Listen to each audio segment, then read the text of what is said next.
about 6 times. I keep getting distracted. Nice to see you all again. I am coming to you from a very, very soggy Sydney. It's been wet for a week.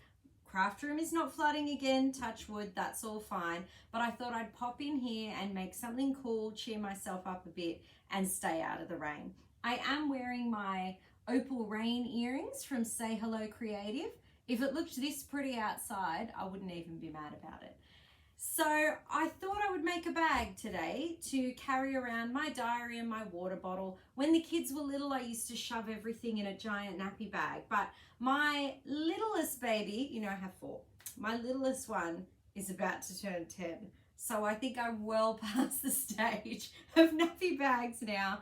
And so I usually chuck things in my pocket or have a little shoulder bag. But lately I've been caught out without my diary, and that is not okay. I need to have it in the car. So I found these really cute handles. I think they've come to me from my Auntie Linda, I'm not sure. Everybody gives me the stuff.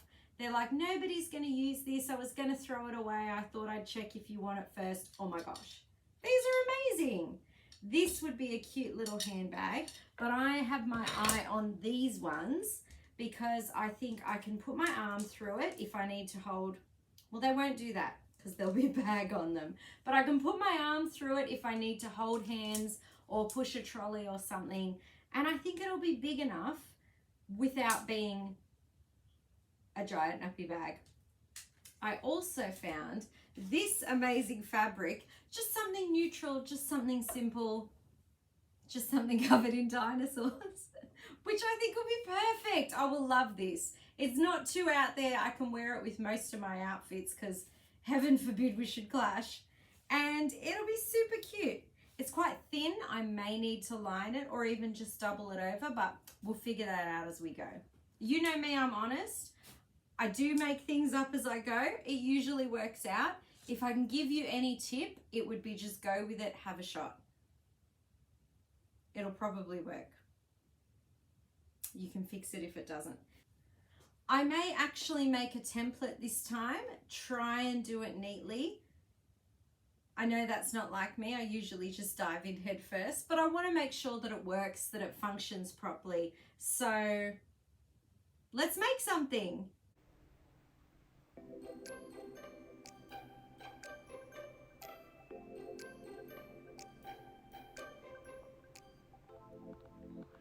So here I am editing this video about 2 weeks after I've made my bag, and I'm watching it back trying to figure out what I was thinking. I think I was using the paper to figure out what the bag would look like, what shape it would be when it was hanging off the handle. But then I do remember coming to this step and realizing I hadn't left a seam allowance. So you're going to see me use the ruler basically as my seam allowance.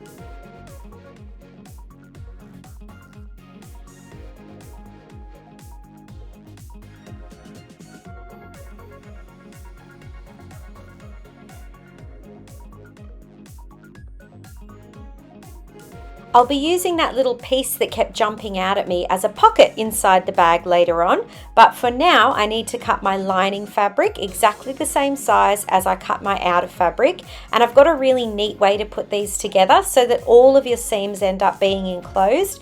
It's super neat and you're not going to have any raw edges showing. It'll make it a lot nicer to use and a lot more durable too.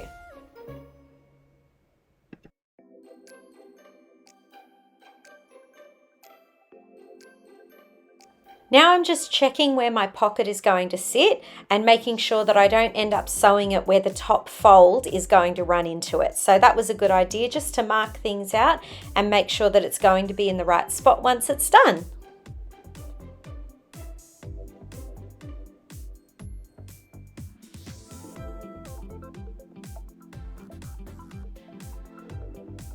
I'm sewing all around the edges of my pocket except for 1 tiny inch at the bottom. So this is folded right sides together and sewn down one end, halfway across the bottom, leave a gap the rest of the way across the bottom and the other end. You'll see why that is. Once I trim the corners, I use the gap in the center to put it the right way round. Nice and neat. Once it's attached to the bag, which I think I remember forgetting to film, but once it's attached to the bag, it actually sews that bottom section together. So it's all nicely enclosed and you're not going to have a gap there. There it is. I knew I forgot it. I sewed it on and then I ended up making another line of stitching so that I could keep my pen or pencil in there as well.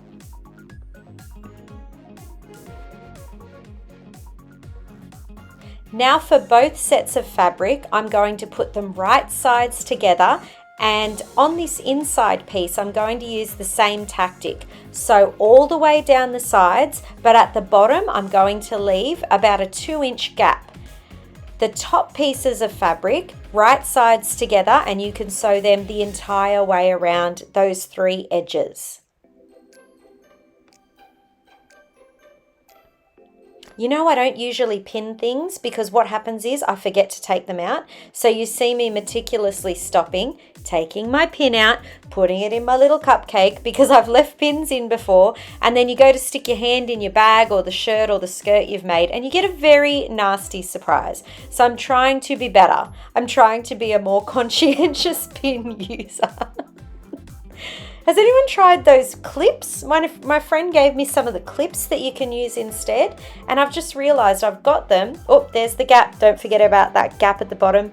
I've got a bag here, but I haven't actually tried them yet. They look like hair clips, and you're meant to use them instead of pins. So yeah, that's interesting. I'll have to give them a go.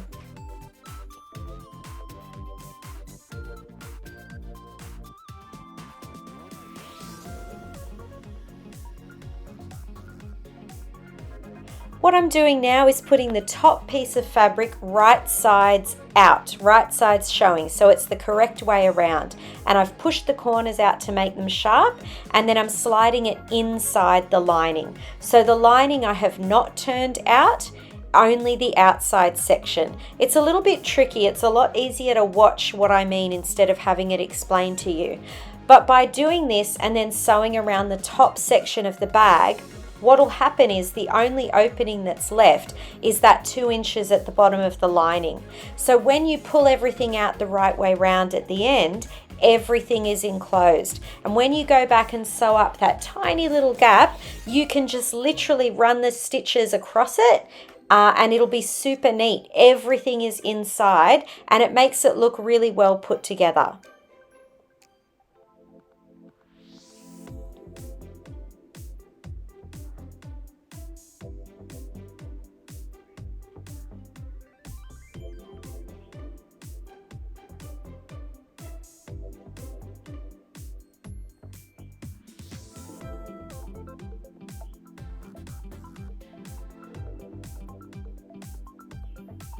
So once again, I'm trimming those edges just so that when it's turned the right way, it looks nice and sharp. There's the tiny gap I've left at the bottom, which everything is going to be pulled through. And then you just need to work it around a little bit to push all the corners out, make sure everything's sitting nice and flat. So you do that while you have access to it, because once you've sewn the bottom together, that's it. If you've got a dodgy corner, it's going to bother you forever.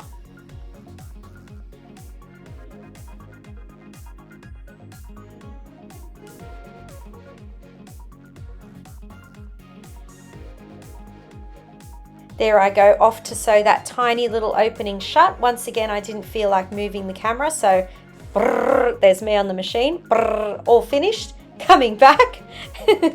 Nice and neat, and trimming the threads as you go so you don't have a lot to do at the end. Tuck that back in, and the last step for this bag is just adding the handle. How quick was that? Oh, I love this bag so much. The handle has to be the most difficult part.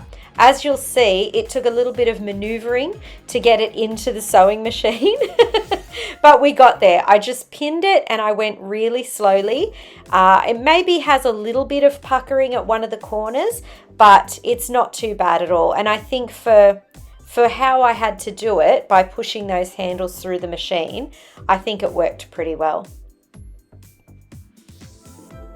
So making sure not to catch the actual handle, I just tried to run it along the edge as close to the handle as I could without hitting it, and just moved around really slowly, kept that fabric together, and it came out nice and neat.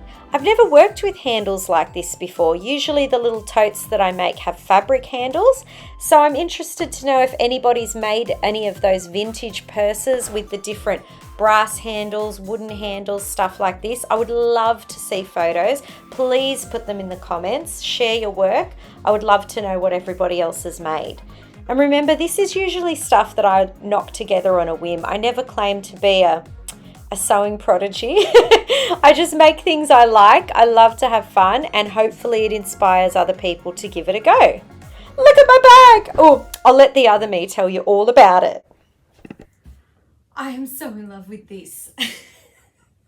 I am definitely going to stop forgetting to grab my diary. I know some people might go, ooh, those handles are massive. Look, I am loving this. I can even do this. That makes me very happy. And my diary fits snug. I noticed the normal canvas totes were so deep, I would just be losing it at the bottom. And I have my phone pocket. And then I just had to be fancy and put a little pen pocket in there too. So I can throw that in, and my diary. And off I go. Oh my gosh, I'm so happy with it. Look at these little dino friends. Look at them. They're going to come on many adventures with me. All right, well, I hope you have an amazing rest of the day. I shall be off. I'll see you next time.